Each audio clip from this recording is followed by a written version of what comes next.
reporting on the games you love by people who love to game. The MMO Reporter Network.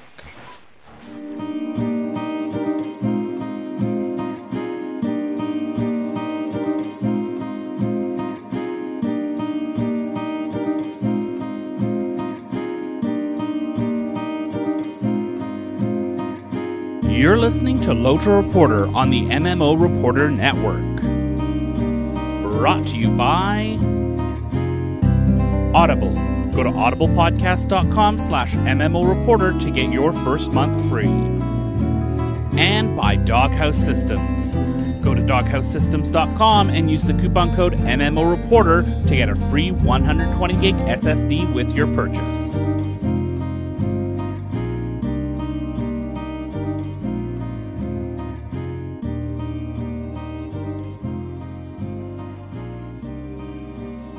Hello everyone, and welcome to a special episode of LOTRO Reporter. I am joined by some wonderful people from Standing Stone Games. We have got the incomparable, the one and only, Jerry, you are the community manager. Hello, thank you for joining us.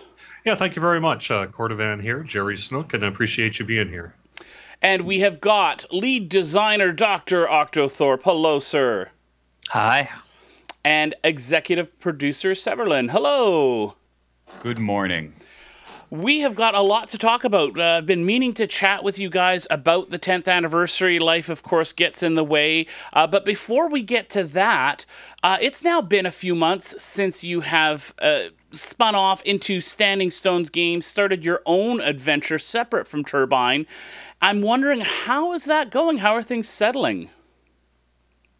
Fantastic. So far, things have gone remarkably smooth. It's like we've been waiting for the other shoe to drop, and it hasn't. So the players have been very supportive. The community has been great, and we really appreciate them sort of helping us through our growing pains as we move things over and have moved things over. And we're also, talk about kicking off on a exciting foot here. On the LOTRO side, being able to start work on Mordor and all that, and then on the Dungeons and Dragons Online side, getting ready for Ravenloft and that too is. We're kind of starting with the tops of our bucket lists in some ways, and it's kind of amazing. Going in with a bang. Yeah, no kidding. So what surprised you the most about the transition from Turbine into Standing Stone Games and your own studio? It's kind of a tough question to answer. I don't know.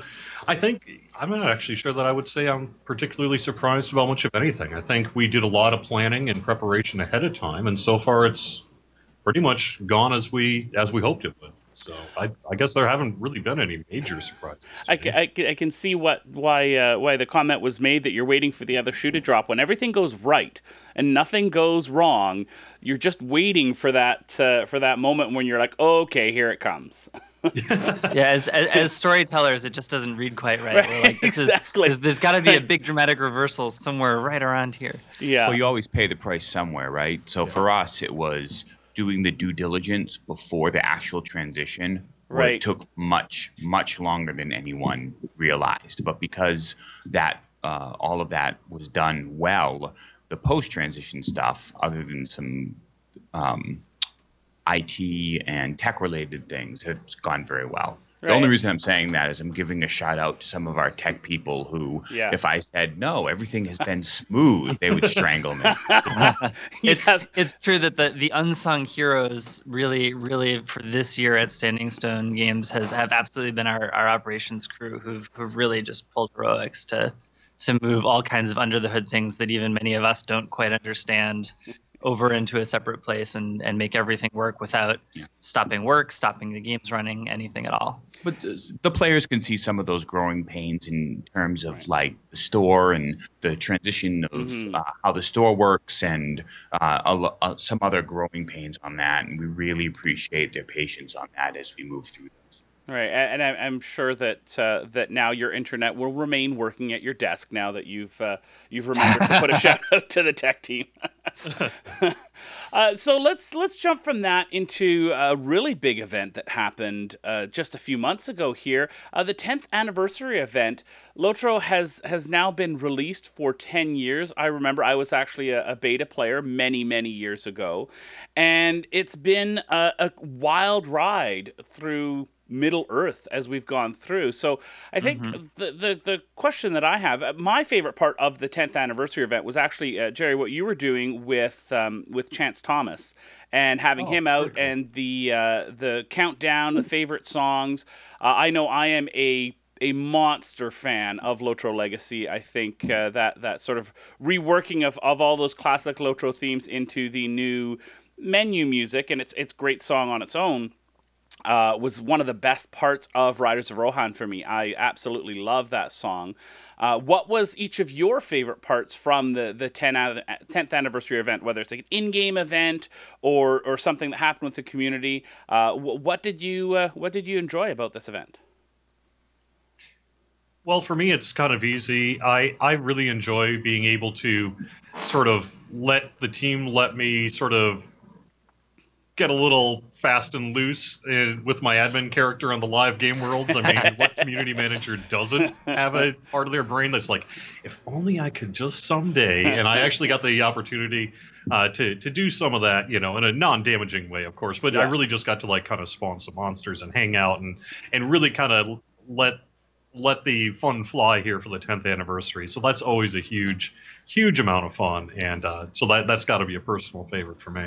We worked pretty hard on making sure there were a lot of really nice prizes and things to do, but honestly for me the thing that sort of made the biggest impact were actually just some of the very spontaneous moments when our players just stopped and told us how happy they were to be here 10 years later. There were some forum threads that did that. There were some other moments where just some stuff bubbled up and they said, hey, it's 10 years later, we're here, this is awesome, thank you so much, guys. And that warms a developer's heart like nothing else. Mm-hmm.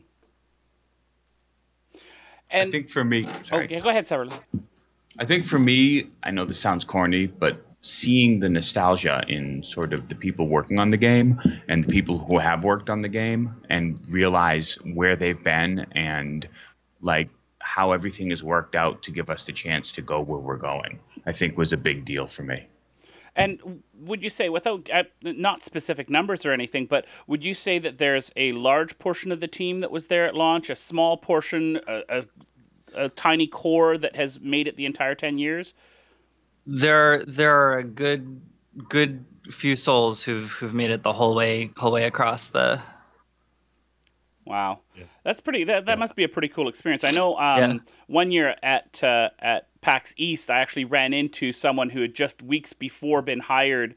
I was in line for, I think it was for the Acquisitions Inc. panel or something like that, and they had just been hired on as an entry-level artist with the LOTRO team, and we just happened to be next to each other in line. So that was a fun conversation. I wish I could remember his name, but yeah, that was a really cool thing. He was really excited to get in, and that must have been 5 or 6 years ago now.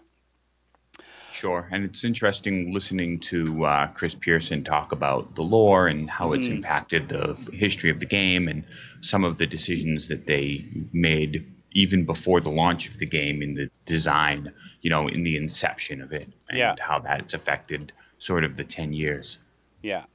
What's been your favorite in-game memory from yourself for playing the game in the last 10 years as you've gone through? Severlin, why don't we start with you? What memory do you have of the game that just stands out when you think of the last 10 years? Kind of like the Mines of Moria. I'm the kind of person who likes sort of big content that focuses on sort of the core experience. So that was the first big ticket LOTRO thing for me, I think. What about you, Dr. Octothorp? So I count myself among one of the many fans of Maid of Lion's work, and there are just a couple moments in the epic where we just did I love those moments where you're the hero, the adventurer sneaking around behind the Fellowship doing the other things that needed to be done, including the time up in Orthanc and under Orthanc and and some of the Epic and Rohan are really some of my favorites. There's one other. This is like the silliest thing, but it made me deliriously happy as a Tolkien fan, going into the Misty Mountains and finding Bilbo Baggins buttons in Goblin Town. I could not tell you why, but I giggled at my computer when I got there. That's gonna stand out for me as memory for a long time. Yeah, I have to say, for me, it is easily, without a doubt, the one and only time in my entire gaming life where I have yelled at my computer screen that, no, you are not Aragorn, you are a ranger, those stupid rangers, don't say you're Aragorn, it's gonna go wrong. I actually was yelling at my screen as I played through that section. I'm still pissed at those rangers. That was just the wrong thing to do. Yeah, we'll make sure Maid of Lion hears about that. It's actually come up in many, many podcasts about my opinions on those Rangers. To do a flip side of it, we have talked about different issues that the player base has had with the games at different times. I remember talking about, we had famously had one of our listeners send us in a captain's banner with Point of Screwage written on it, which was our little segment where we talked about things that we had issue with. I'm wondering, what player concern over the last 10 years were you most surprised about? Not because you thought it was wrong, but because you just didn't see the uproar coming as you were working on that element of the game. That's a tough one. I'm actually not the most qualified to answer this, because I really, while I did work off and on Lord of the Rings Online since 2010, I really haven't been working on it, in a full-time position since this summer. Right. So there's a lot of history there that I guess I just wasn't really privy to. I guess I would say, from a community side, one of the more challenging issues to balance has been all the sort of contract talk and things like that's been going on, particularly on the forums over the years, because it was really always just a piece of typical business, but it sort of got an elevated status in part of the community to be this sort of almost reality television style piece of drama. Yes. And I appreciate their concerns in that. I don't want to minimize that or anything. But from a community perspective, I'd say that's got to have been one of the more challenging things we've dealt with over the last 10 years. And I love your comparison, because it is so accurate to the reality television part of it, because it really did kind of, every few years, however long it was, 3 years or whatever it was, this would become, the game is going to die. This is the last chunk of content we're ever going to see, because they're not going to renew the license. And it was, I'm sure, hours and hours of discussion on podcasts, videos, and forum posts. It really, every once in a while, it just takes over a large portion of the community. It's quite interesting to watch. Indeed. Otherwise, the thing is, in terms of the most surprising, sometimes, the community folks, like I remember, Rick Heaton, Sapiens and crew, and they'd wake up one morning to find a 17-page thread, and that's always kind of rough on you. You're always like, oh God, what did I miss? What's going on? And they have to, sit there and read it first thing in the morning, right? Yeah. Over breakfast, going, oh God. Yeah. Now, talking about the community, one of the things that I found with the Lord of the Rings Online community over the past 10 years is that it is incredibly passionate. But I think a part of that as well has been, all the way from the beginning, there has been this engagement with the community, with not just content creators and people who cover the game and stuff like that, but with the community at large. From the many years of PAX parties, which were a highlight for us, to interaction in game, to the connection with the player events, that continues to be a large part of the game.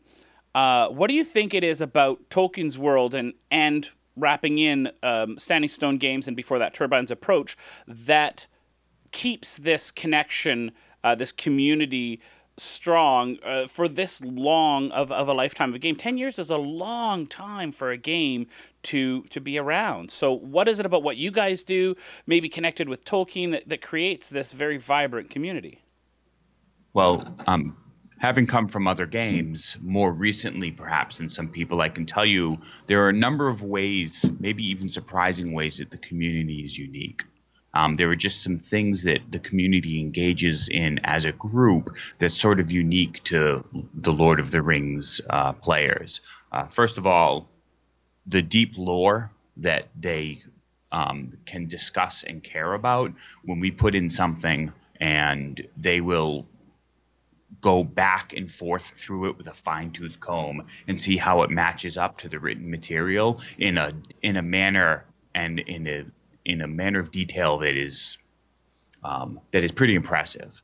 The second is the music community is amazing, and that's unlike anything else. I mean, people have whole events where they put in-game bands together and create music, which is completely unique, basically, to this game. I've never heard of that in any other game. The amount of in player-run events, for instance, is great.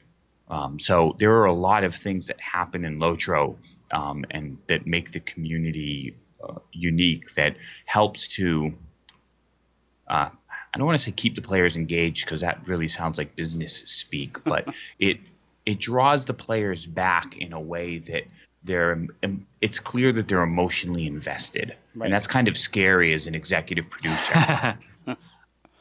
It's like the one thing I would add to that is really I think that Middle-earth is a place that a lot of us want to live in, and I think a lot of that comes out of that, and I would really say that the original creators of this game, you know, the few of us who were there then and the people who moved on, understood that and put the love in the beginning, and I think it's just a seed that was planted that's borne fruit for this many years.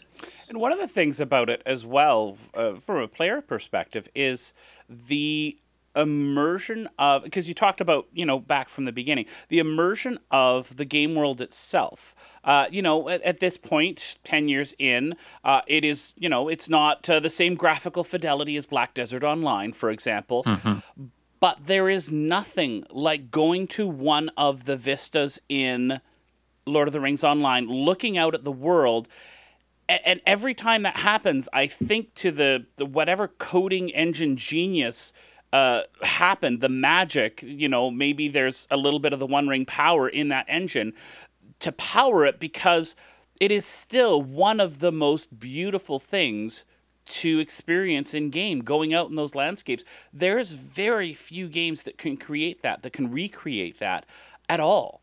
And it's fantastic. You know, I run through a new character through the Shire probably about once a year, just so that I can experience that, right? The beauty of that area of the world. And I think that's a big part of it as well, is that drawing into the world itself, not just the character models or the buildings or the animations, or just the world.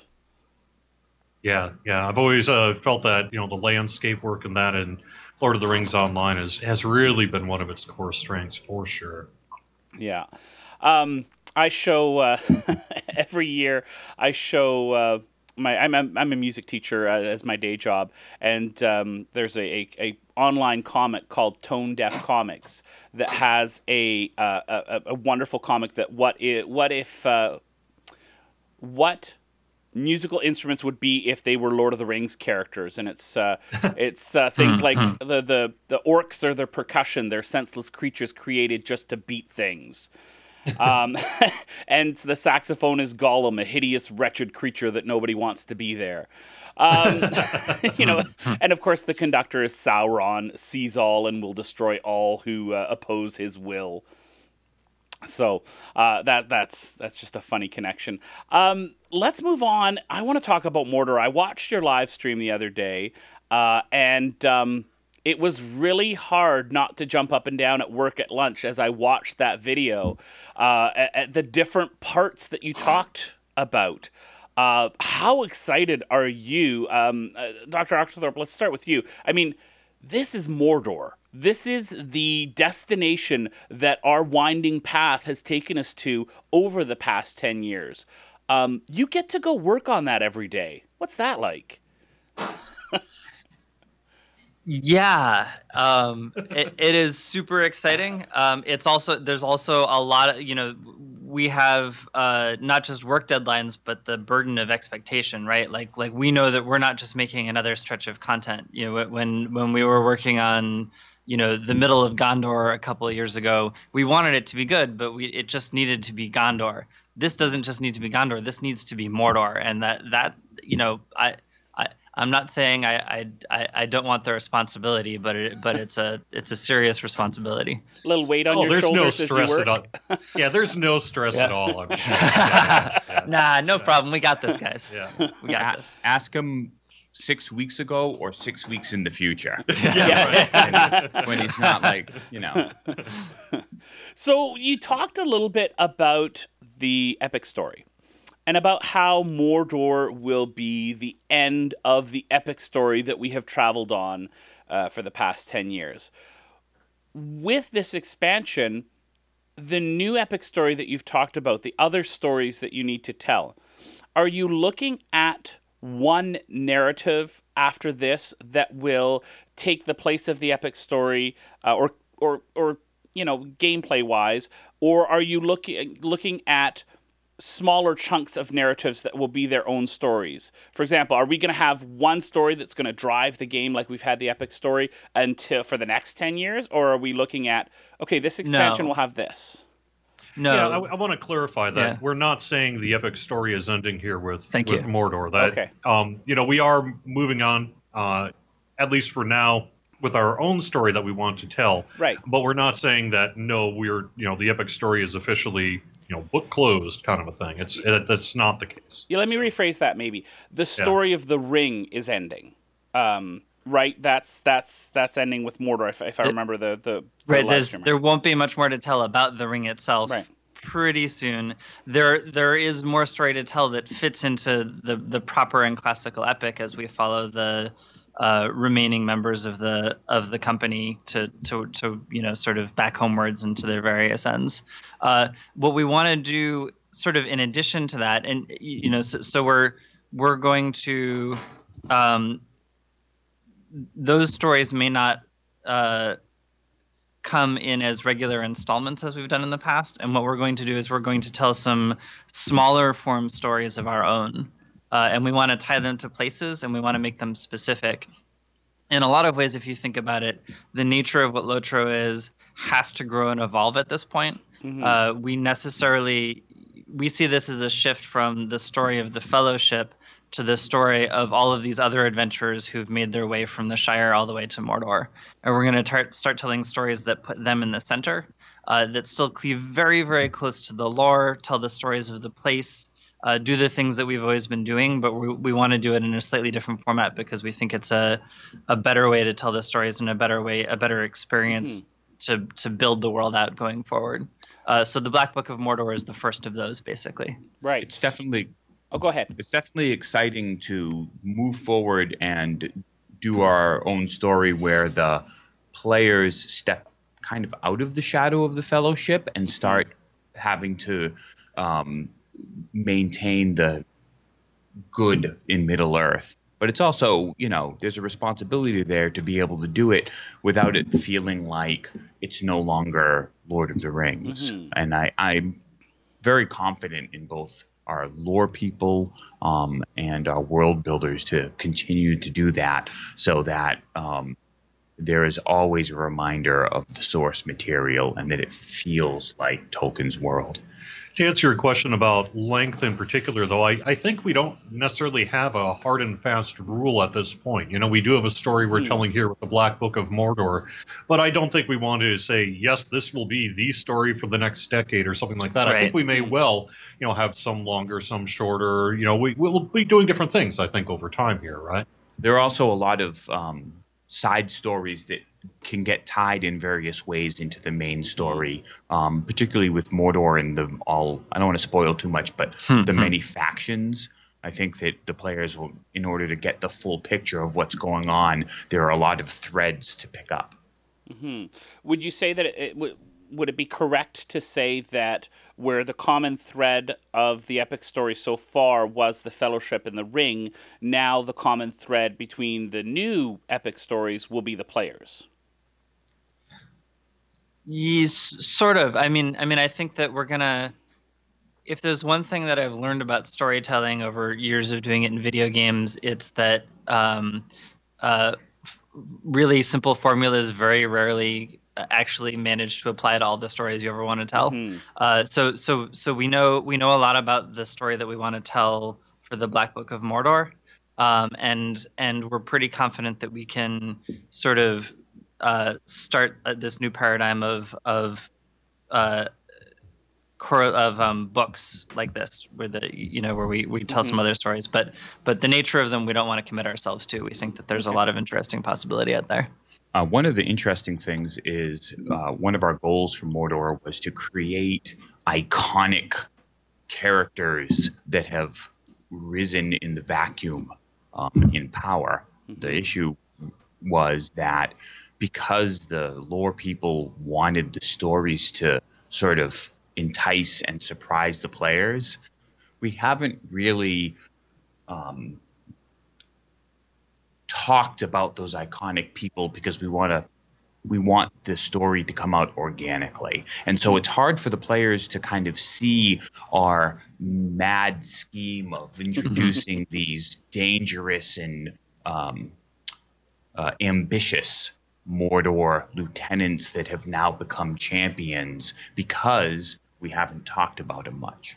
Yeah, we're also being a little deliberately vague. I mean, I think most people who hear this interview will know what happened to the One Ring and Sauron because they've read the books or seen the movies. Yeah. But there is a part of us that also wants to make sure we don't spoil it for that one person who hasn't, right? So in the same way that even though most people know, how something like Lord of the Rings or Star Wars or those big iconic things end, right? You don't necessarily want to tell someone who hasn't seen it before, right? So we were trying to be a little careful in terms of our spoilers here on that. Other minor technical note I'd say is we have the new story that we're telling, the Black Book of Mordor. We're not formally calling it the Epic Book. It's not a continuation of the Epic story. It's its own story. Yes. Yeah. That's exciting. That's very exciting. I have a feeling it'll be a little bit like watching Memento. The more you go through the story, the more you'll understand the little bits that you saw at the start of the story. Yeah, that's the hope. We always want you to believe that. we meant it all along. Planned from the very beginning. So let's dig into a few of the different aspects of the Mordor. Oh, I do have one more story question. Sorry, for Mordor. Is the expansion mostly going to be finishing up the epic story, or is it going to be mostly the Black Book of Mordor, the new story that we're continuing on? It'll be both. Yeah. Okay. Awesome. Okay, into allegiances. Why the heck are the Free Peoples of Middle-earth splitting into these different allegiances when they've just united to defeat Sauron? They just got together. Why can't we get along? I wouldn't think of this as factions in that sense. This is going to be much more like the way that Merry and Pippin pledged their service to the sovereigns of Rohan and Gondor. That's the model that we're using. Okay. This is sort of like how we've done a lot of LOTRO over time, where we use Samwise as a model for one of the classes. That's the template, and it was a really great way to provide theming and tell some interesting stories through an endgame system. So this isn't faction against faction. This is you kneeling and giving your sword to a cause for a while to help accomplish the goals of the Free Peoples. Yeah, to expand upon that, it's more of a personal journey. Like, what's your place in in Middle Earth, and who are you going to serve, and how are you going to sort of play out in terms of it, rather than being a competitive our faction is the best. Can I be the guy that opens all the chests? Now you mentioned that that it gets harder when you switch allegiances. So you can go through all of the allegiances, all four, I believe, right? Yes. How does it get harder? Is it is it a rep grind where you just the number is bigger and you have to do it? Is it content gets harder? How does that look? It's pretty much so. You prove yourself to a faction, and the first faction that you go through, our initial was, you pick a faction, and people were like, the team was like, there's no way that that a player who concentrates on one alt is going to want to not see the story on their main character. But the goal is, when you pledge to a faction, you have to prove yourself. And as you prove yourself and sort of move up the ranks, and by proving yourself, you're doing content, you will then essentially get more and more story of that particular allegiance until the finale, if you will. So there's a rich storyline for each one. When you do the second one, you've already sort of gone through that, and that faction might require a little more. So the content that you have to consume in order to get from story bit to story bit will be, you'll just be required to prove yourself more as each faction goes on. Okay, and I'm guessing there's some gear, some cosmetics and stuff that is tied to being at the end line for that specific allegiance. Yes. Yep. But we're trying to make it so that no one allegiance gives you an advantage gear-wise. We want it to be more of a story. The reason that you'll play through the allegiance is designed to be story, and if some people are driven by the cool rewards and the cosmetics, then that's cool. But we want the story itself to be rewarding and compelling. I mean, we all know hobbits have the best stuff. But, Of course, yeah.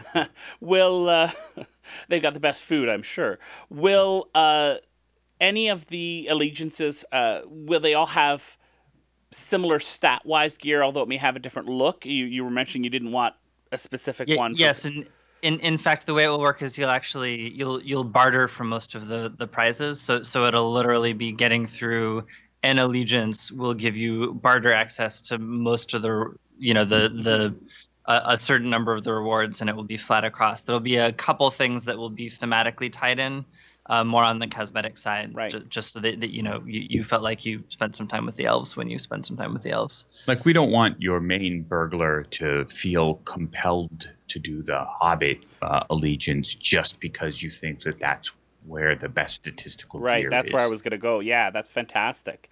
That opens it up, right? I don't necessarily have to have my elven warden have to go with those dirty dwarves to get the best loot for the warden, right? Correct.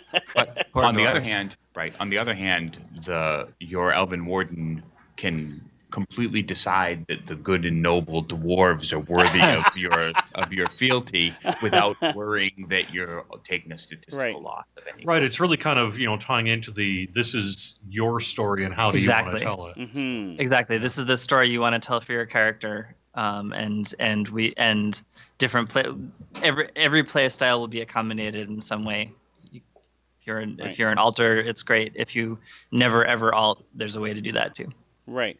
And staying on the idea of gear, you also mentioned the Flame of Encalmere. Am I saying it right? Oh, good lord! I have to look back over it every time. We dug that. We went to Chris Pearson, our lore guy, and we dug that one out to fit in just right. I don't want to basically say the name because I've been through 4 iterations of what it might be. So without it in front of me, I have to go back and look. That's Sometimes okay. I think Chris does this on purpose. Oh yeah. He's chuckling to himself right now. No, you know what? I was just gonna say our wonderful community will correct us. Don't worry about that. If we say it incorrectly, there will be plenty of messages letting us know exactly how to pronounce it. I know it has been beaten into me that it is Mithril, not Mithril, many times. Yep. So speaking of the flames, let's go with that.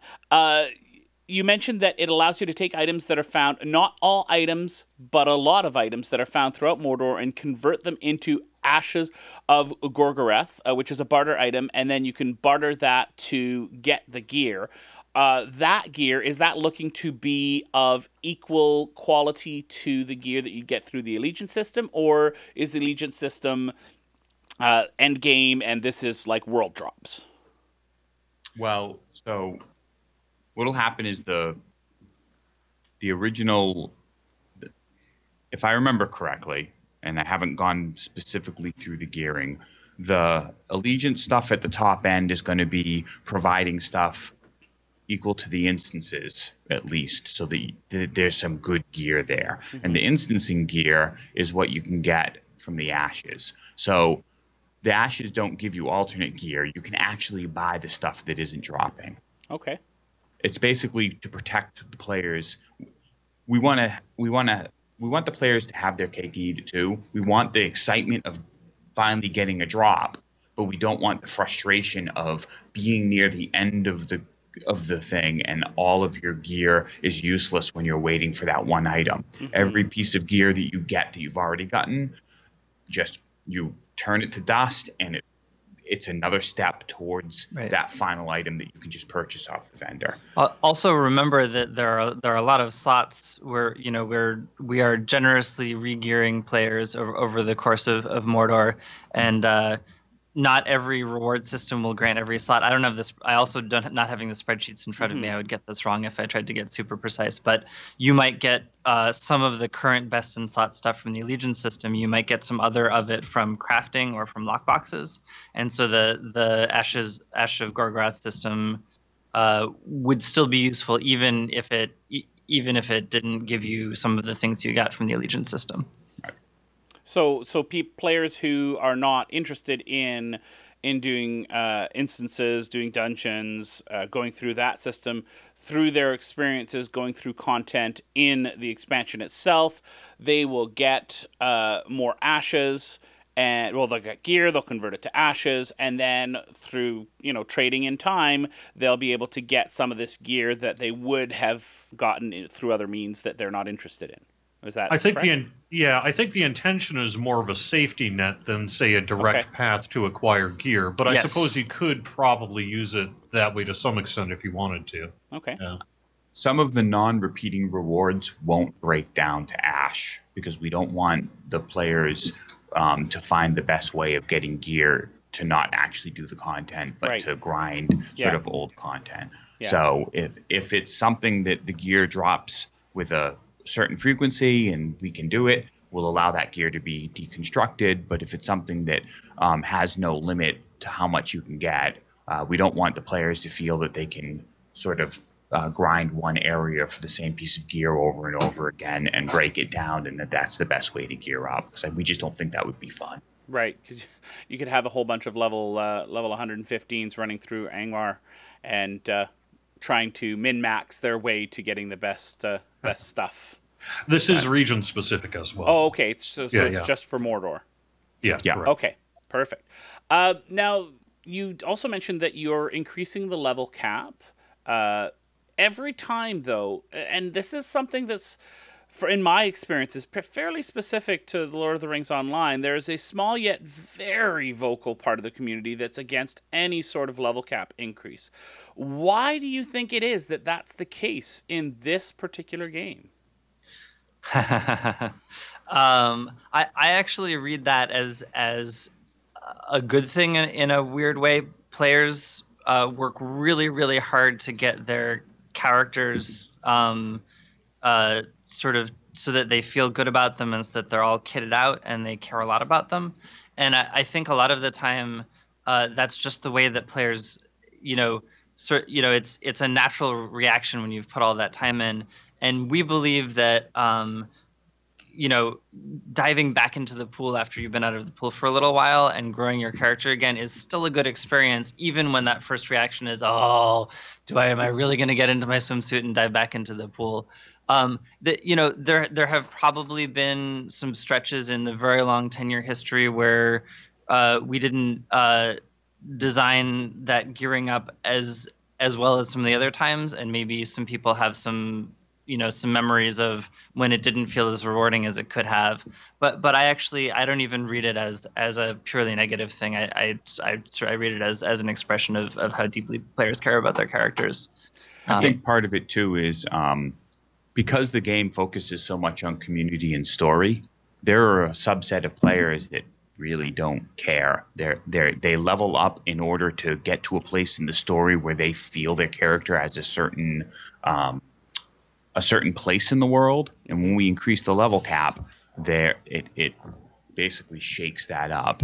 So what they're looking for is to experience the story and to keep up with the social joy of the community and their friends, and they don't. So going through and sort of reestablishing that to them is not something they really get, which is kind of interesting because it's a type of player that a lot of other games sort of have drilled out, if that makes sense. Mm-hmm. I completely. It's not a good or a bad thing. It's just a very unique thing. I know I've got some characters that I've leveled, and I won't level again on specific servers and for stuff like that. For the annual stress test server stress test known as Weathertop, Weatherstock. I've got a character that's just the right level. He's exactly where I want him to be. And he goes to Weatherstock every year and watches the races load one by one as the server cries loudly in a corner. I always wonder how much extra the electricity bill is on Weatherstock as the fans rev up on the servers. Now, with a level increase, that's going to mean things like, I think you mentioned a new virtue tier. You're adding stuff to different aspects of the character as well. What are you adding as far as the legendary system goes, legendary items, to look at those as the power grows? Because, of course, you have made some changes in the recent history of the game to that system. Two things: new relics, and we're extending the imbued legacy tracks.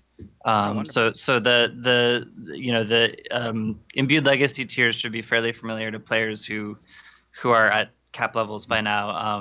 But I think it's the relics are going to be the things that are new here and really actually help to with the power boost that will come with Mordor. I'm glad you're here because I was just trying to think. Oh man, that's a complicated question. I better get my facts right here. Yeah. And you're also looking at some tech stuff. You're working on an avatar revamp, right? In the near future. Yes, we are, and by we I mean largely art. The revamp is obviously mostly art with some engineering to support it on the back end. Yeah, so specifically, if you're trying to reference sort of what we mentioned about it on the recent live stream, we're not doing all the avatars at one time. We're going to be really getting them exactly where we want them to be and then releasing them. So at this point for Update 21, we're planning to release potentially the human and the elf, and then we'll be doing more, as we sort of really feel that they're in the place that we're ready to release them at. So it's not going to be tied to the expansion. It's going to be as it's ready, here you go. Correct. Exactly. Yeah. Yeah. I mean, some of it's going to be coming in Update 21, but it's not the full slate of various characters will not be available. And it's not part of Mordor. Yeah. Right. It's something separately, and also not part of Mordor. Little Birdie told me you're looking at a 64-bit client as well. That's an ambitious undertaking.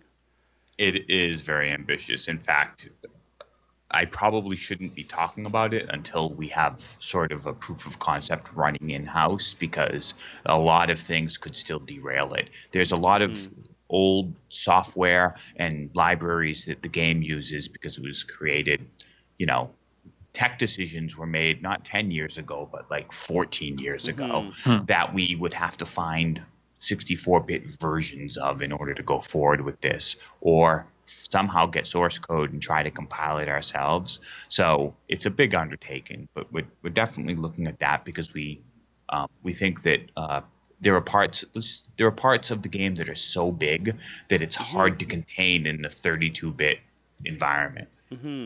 Yeah, and especially with the increase in computing power, the baseline of your player base goes up. Those running 64-bit processors, the percentage increases and becomes more worthwhile on your end, right? I would think so. Yeah. Yeah. I skipped over one bit in my questions here when we were talking more about Mordor stuff. Introduction of a new race into the expansion. That's a pretty big thing into the world of Lord of the Rings Online. Can you tell us a little bit about what the High Elf will mean for Mordor, for players as they go into this new expansion? I think the players will be pretty excited when they sort of go through the High Elf starter area and see what that's all about. And I think that the High Elves should have a distinctive look and feel to them that will be exciting to players, but we don't also want to just blow away our current elf players who enjoy their characters. So the elf is getting revamped as well. So I don't think that should be nothing about the high elf should be exciting without feeling mandatory, if that makes sense. Yeah, what makes it unique compared to the elf as far as gameplay goes? There's really two pieces of that. There's really the technical kind of gameplay pieces and then the story lore aspect of it. So in terms of some of the sort of more gamey sort of stuff, new cosmetic appearances, animations, traits, they are going to have their own starter quest instance, along with new background origin options. And then perhaps Dr. Octothorp can speak a little bit more about the lore side of it than I can. Well, I mean, that's the I don't want to give too much away about it. So it's yes, on the content side, I think it seemed like an actually kind of natural fit with the Avatar revamp, because with making the characters look as much better as we're aiming for, it made a lot of sense to sort of create that divide there that I think is in the lore and has probably been on a lot of players' minds. And then the other thing that's worth mentioning is that on the mechanical side, there are new racial trait abilities, and the other big one is that we're allowing high elves to play as captain, captain class. So that's one more class.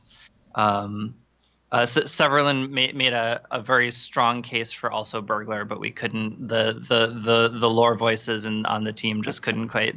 Not allowing them to be burglar seemed judgy to me. Yeah, it is. It's basically. It is. But I was overruled. Also, there's a lot of subtle ways there are subtle changes to how they're sculpted and how they move.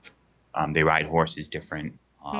You'll see them, some differences in how they jump, how they move, and sort of they're a little bit taller and they've been sculpted a little bit different. Their faces look a little different than normal elves. The hairs, I believe, we have some I think that's right. hairs for them too.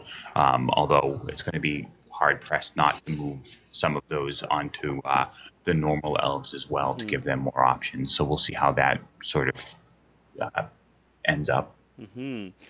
Now, this is something we're not going to be able to see on Bull Roar quite right away. I know you're putting some Mordor stuff out on Bull Roar today, I believe. But this is one of the ones that's going to wait a little bit. Am I right? So Tiber threatened to let us know what the answer was this morning, and I haven't actually heard the answer yet. Yeah, that decision may have come across while we're talking. Yeah. So yeah. Actually, we actually don't know.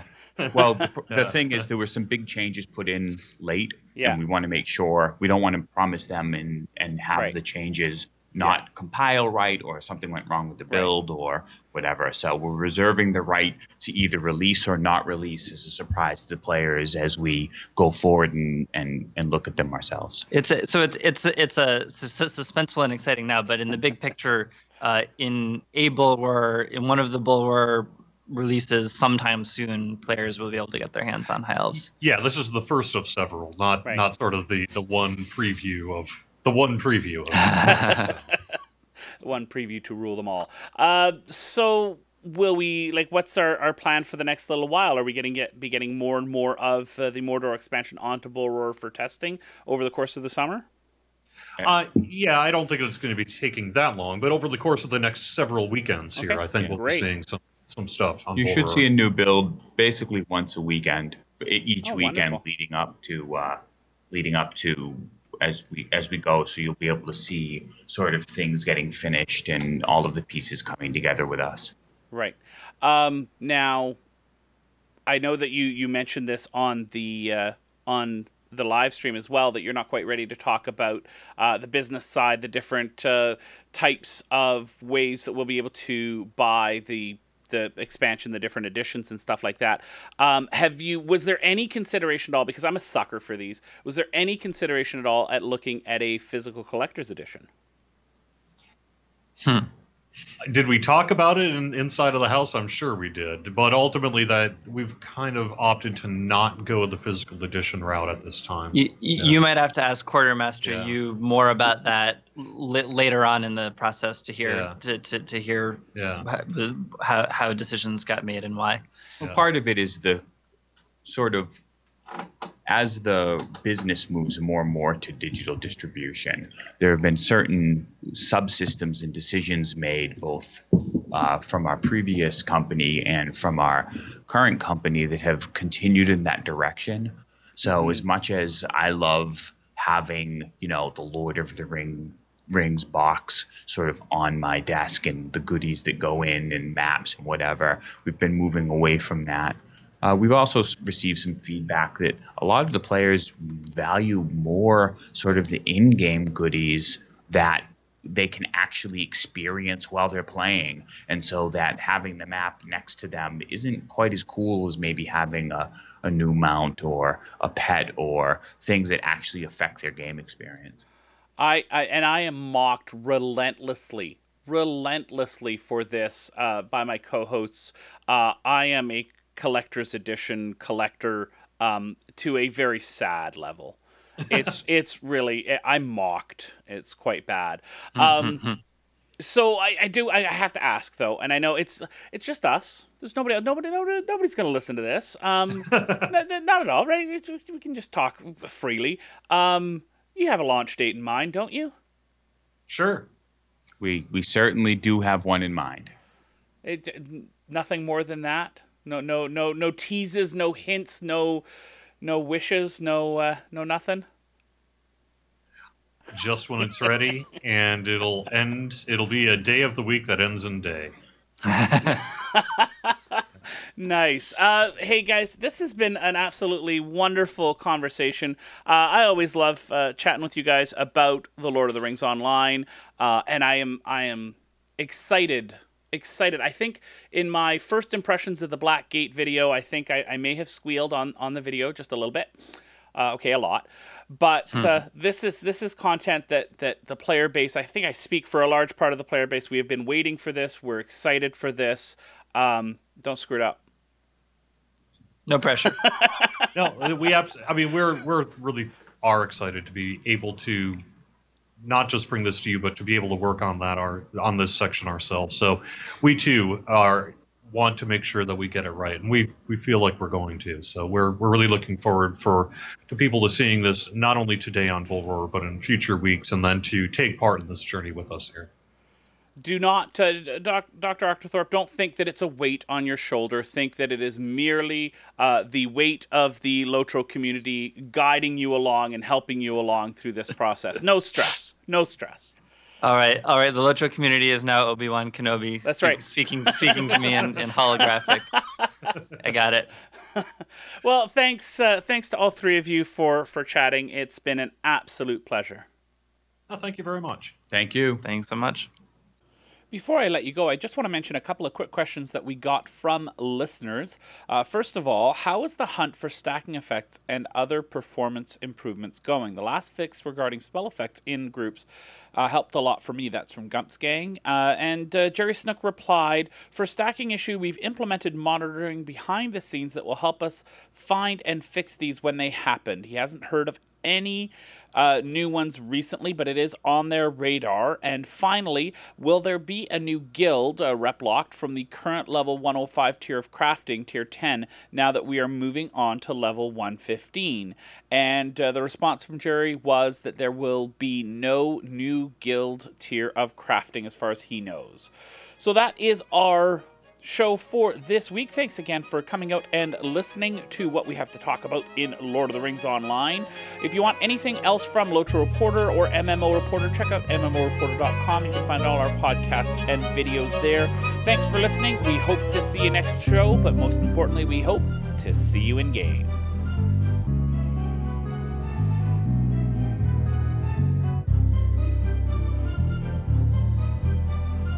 Thanks for watching the video, everybody. Don't forget to check out all the other podcasts at MMOReporter.com or by clicking on any of the links here. And please check out our Patreon campaign at patreon.com/MMOReporter. Thanks, everyone, and see you in game.